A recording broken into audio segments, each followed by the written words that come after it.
Kterou pořádá nadační fond Galerie Hády a Základní škola Horníkova, který už v těchto prostorách a s podporou statutárního města Brna.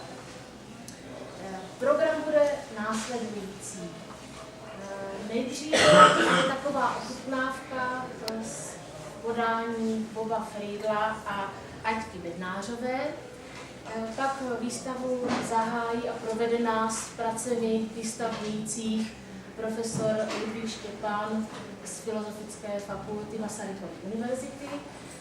Pak nám zase zpříjemní chvilkou hudby dnešní podvečer Bob Friedl a pak po prohlídce výstavy vás čeká občerstvení dole v jídelně a tam nám poslechu v příjemné náladě bude hrát skupina Šárka a 3 veteráni.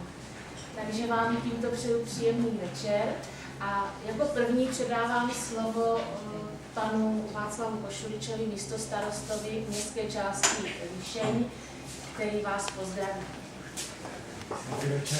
Já si dovolím jménem vedení městské části hlavně poděkovat všem vystavujícím za to, že nám umožní zhlédnout jejich tvorbu, což pro nás je určitě přínos obohacení našeho života v Líšni.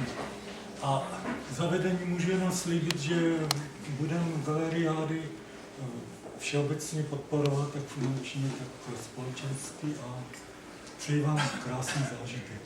Dobrý večer ještě.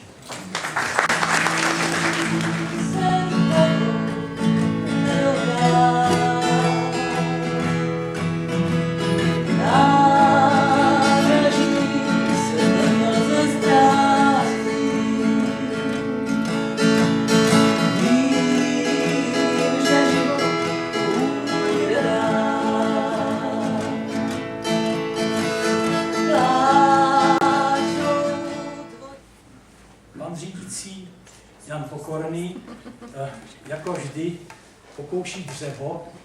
Tentokrát nás potěšil, myslím si, pěknými jak prostorovými, tak reliefními plastikami.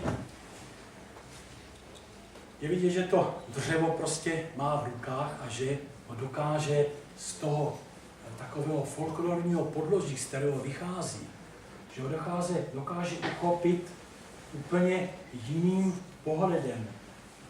Neřeknu realistický, i když je patrno, o co tam jde a co tam je, jaké jsou tam figury, ale ty jeho figury nejsou uchopeny realisticky. Oni jsou uchopeny ironicky, oni jsou uchopeny trošičku naivisticky a právě v tom